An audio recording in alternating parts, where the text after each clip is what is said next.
हमारी खास पेशकश, खत्म होंगे नक्सली। जी हां, वन अधिकार नियमों को लेकर नया रायपुर के संवाद भवन में हुई कार्यशाला के बाद मुख्यमंत्री भूपेश बघेल ने कहा कि रमन सरकार में वन अधिकार का हनन हो रहा था, लेकिन अब सरकार उनको उनका हक दिलवाएगी। तो क्या आदिवासियों को उनका अधिकार मिलेगा? कितना कारगर होगा नक्सलियों पर सरकार का ये चौका? तमाम सवाल जानने की, जो उनका उत्तर जानने की हम कोशिश करेंगे। इन सवालों का तमाम मेहमान भी हमारे साथ जुड़ेंगे, लेकिन पहले रिपोर्ट देखिए।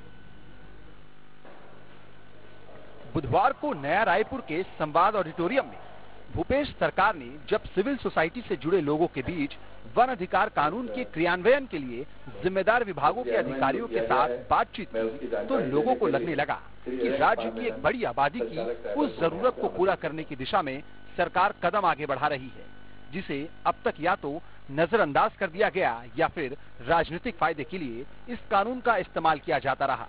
सरकार ने अनुसूचित जनजाति और अन्य परंपरागत वन निवासी अधिनियम के क्रियान्वयन की समीक्षा और परिचर्चा का आयोजन किया, जिसमें कानून के प्रावधानों पर गंभीर रायशुमारी हुई। देखिए, मुख्य बात यह है कि फॉरेस्ट राइट एक्ट है वो यूपीए सरकार ने बनाई थी और इसका क्रियान्वयन छत्तीसगढ़ में ठीक से नहीं हुआ और इस कारण से लोगों में असंतोष उपजा। किसी के पास 10 एकड़ कब्जा है या 5 एकड़ कब्जा है, उसको पट्टा केवल 50 डिसमिल के दे रहे हैं, 5 डिसमिल के दे रहे हैं। तो इस प्रकार से अच्छा, दूसरी बात यह है कि जमीन कब्जा कहीं पे और है, नक्शा किसी और को बना रहे हैं। तो बहुत सारी विसंगतियां थी। फॉरेस्ट राइट एक्ट में जो सामुदायिक दावे का मामला था वो तो कहीं हुआ ही नहीं। तो ये सारी बातें थी जिसके लिए सिविल सोसाइटी के लोग लगातार लड़ाई लड़ रहे थे, हम लोग भी लड़े हैं और उसको नहीं मिला। आज जब सत्ता में आए हैं तो इनको अधिकार देने की बात है। जो जंगल में रह रहे हैं, आदिवासी हैं, गैर आदिवासी जो परंपरागत रूप से वहां रह रहे हैं, उनने भी एक ये हुआ था कि 13 दिसंबर 2005 के पहले जो 3 पीढ़ी से कब्जा हो, तो फिर ऐसे जो लोग हैं उनको मिला ही नहीं, जबकि कानून में ये स्पष्ट लिखा है कि 13 दिसंबर 2005 के पहले कब्जा हो, लेकिन वो 3 पीढ़ी से रह रहा था। सीएम भूपेश जहां बीजेपी की पूर्ववर्ती सरकार पर आरोप लगा रहे हैं कि वन अधिकार कानून को लेकर गंभीरता नहीं बरती गई, वहीं बीजेपी की ओर से पूर्व कृषि मंत्री बृजमोहन अग्रवाल ने मोर्चा संभाला और सीएम के आरोपों को खारिज कर दिया।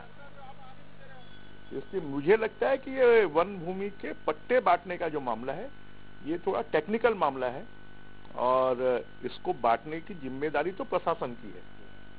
कल भी वही प्रशासन था, आज भी वही प्रशासन है और राजनीतिक इच्छा शक्ति के कारण आज देश में दूसरे स्थान पर अगर कोई राज्य है तो छत्तीसगढ़ है, जिसने 3.5 लाख से ज्यादा पट्टे बांटे हैं। और अगर कहीं कोताही हुई है तो अभी आने वाले समय पर हम देखते हैं कि और कितने लोगों को पट्टा मिल सकता है। सीएम का कहना है कि वन अधिकार कानून के क्रियान्वयन की जिम्मेदारी सभी की है। इसका मकसद कानून का पालन और हजारों सालों से जंगलों में रहते आए उन आदिवासियों को अधिकार दिलाना है जिन्होंने कभी पटवारी के पास जाकर रिकॉर्ड दुरुस्त नहीं करवाया। हालांकि अब ये देखना दिलचस्प होगा कि चुनावी साल में आदिवासियों को जमीन का मालिकाना हक भी मिलेगा या फिर इस पर जुबानी जमा खर्च कर सियासत होती रहेगी। रायपुर से आदित्य नामदेव के साथ टीम न्यूज स्टेट।